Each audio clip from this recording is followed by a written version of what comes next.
Subscribe कीजिए हमारे YouTube channel नाते रजा को और बेल आइकन को प्रेस कीजिए जिससे आपको हर रोज न्यू वीडियो की नोटिफिकेशन।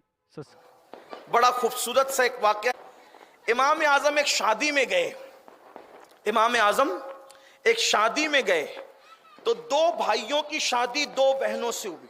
ऐसा होता है ना हमारे यहाँ, एक ही घर में दो शादियां हुई, दोनों सगे भाई बनकर, तो शादी कितनी बड़ी शादी होगी ना। और इमाम आजम ही नहीं थे उसमें, इमाम सुफियान सौरी भी और भी लोग थे, बड़े बड़े फुक़हा और उलमा। अगर किसी शादी में हाफिज अमीन साहब, हाफिज ताज मोहम्मद साहब, फैयाज साहब, सगीर साहब और सईद साहब, सब साहब लोग सब जमा हो जाएं और लोग कहेंगे कि वाह माशाल्लाह कैसी शादी है, इतने अल्लाह वाले लोग आ गए, जिसमें इमाम आजम जैसे, इमाम सुफियान सौरी जैसे लोग चले जाएं, कैसी शादी होगी। औरतों की कुछ नादानी से हुआ ये कि दुल्हनें तब्दील हो गई। इल्म देखो, इल्म की रानाइयां, इल्म की बरकतें। औरतें तो हर जगह की औरतें ही होती है ना। नंदुरबार की भी औरतें, बगदाद की औरतें भी औरतें, इराक की औरतें भी औरतें तो औरतें हैं। हुन्ना नवाक़िसुल अक़्ल व नवाक़िसुद्दीन। इसका तर्जुमा करूं तो फिर शायद खैर से नंदुरबार से जाना नसीब नहीं होगा, इसलिए आप अपने उलमा से पूछना इसका क्या मतलब होता है। औरतें ही होती, वो ऐसे ही हुआ।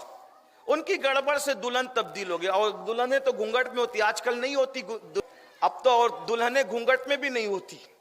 पहले दुल्हनें घूंघट में होती थी। अपने यहाँ कुछ रिवाज है अपने इलाके में, लेकिन अब तो ऐसा है कि दुल्हन तो शादी के दिन ब्यूटी पार्लर से आती है और उसका मुंह खुला ही हुआ होता है। पहले दूल्हा घूंघट उठाता था, घर में जाने के बाद दुल्हनें दुरूद शरीफ पढ़ते बैठी रहती थी।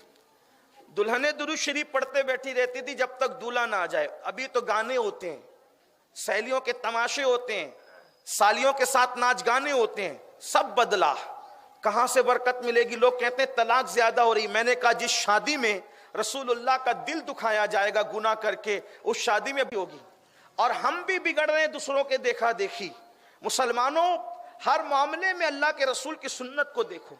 बहरहाल घूंघट की वजह से, किसी वजह से दुल्हनें तब्दील हो गई। इस भाई की दुल्हन उसके उजरे में, उस भाई की दुल्हन उसके उजरे में। रात गुजर गई, वलीमे में बुजुर्ग लोग आए तो सुबह को पता चला दुल्हन चेंज हो गई। यानी कि भाभी उधर चली गई, इसकी भाभी उसके साथ, उसकी भाभी उसके, बीवी की बजाय भाभी हुजरे में चली गई। अब इमाम सुफियान सौरी से पूछा दुल्हन चेंज हो गई क्या करें। बोले आसान सी बात है, जिसकी उसकी दुल्हन उसको भेज दो। जिसकी उसकी दुल्हन भाई चेंज हुई थी तो इसके पास भेज दो, इसके पास भेज दो। मसले का हल तो ये ना था ना, उन्होंने कोई गलती तो नहीं की थी, तो जिना का वबाल तो उनके सर ना था। लेकिन जिन्हें मिलेंगे तो इसकी बीवी इसके साथ, इसकी बीवी इसके साथ रात गुजार चुकी है, तो जिंदगी भर क्या सामना कर सकेंगे, क्या होगा, कैसे होगा। इमाम सुफियान सौरी ने मसला गलत नहीं बताया था, लेकिन जब यही मसला इमाम आजम से पूछा गया तो इमाम आजम ने फरमाया दोनों दूल्हे को मेरे पास बुलाओ। दोनों दूल्हे बुलाए गए तो इमाम आजम ने पूछा कि जिस औरत ने तेरे साथ रात गुजारी तू उसको पसंद करता है। उसने कहा हाँ। उससे पूछा जिस दुल्हन ने तेरे साथ रात गुजारी तू उसको पसंद करता है।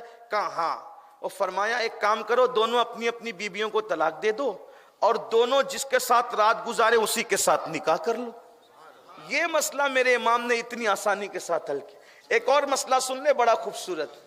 एक शख्स ने जेब के अंदर अंडा रखा, अंडा रख करके लाया और छुपा लिया और अपने दोस्तों से बता क्या है। तवज्जो, कुछ लोग ऐसे मनचलापन करते हैं ना, कुछ भी उड़ुम थुड़ुम काम करते हैं। अंडा जेब में रखा, छुपा के लाया, बता क्या है।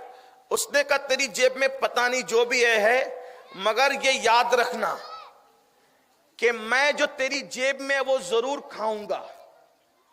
मैं जो तेरी जेब में है कसम खा ली। यानी अब जेब में जो है वो खाना जरूरी और अंडा ना खाना जरूरी। और अगर वो क्या, उसकी बीवी को तलाक। उसने निकाला तो अंडा ही निकला। अब जेब में जो था वो खाना जरूरी और अंडा भी नहीं खाना जरूरी।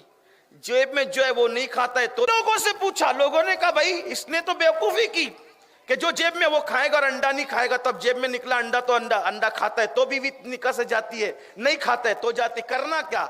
इमाम आजम ने मुस्कुरा के कहा कुछ नहीं करना, ये अंडा ले जाओ, मुर्गी के नीचे रखो, चंद दिन ये अंडा मुर्गी के नीचे रहेगा, उसमें से निकलेगा चूजा, उस चूजे को ज़बा करके खा ले, अंडा न खाना भी लाजिम आएगा और जेब में जो चीज थी वो खाना भी लाजिम आएगा। इससे इसकी बीवी निकाह से निकलने से बच जाएगी। ये इमाम आजम की शान, ये अल्लाह का शुक्र है हम उसकी तकलीद करते हैं जो अपने दौर में सबसे बेमिसाल था।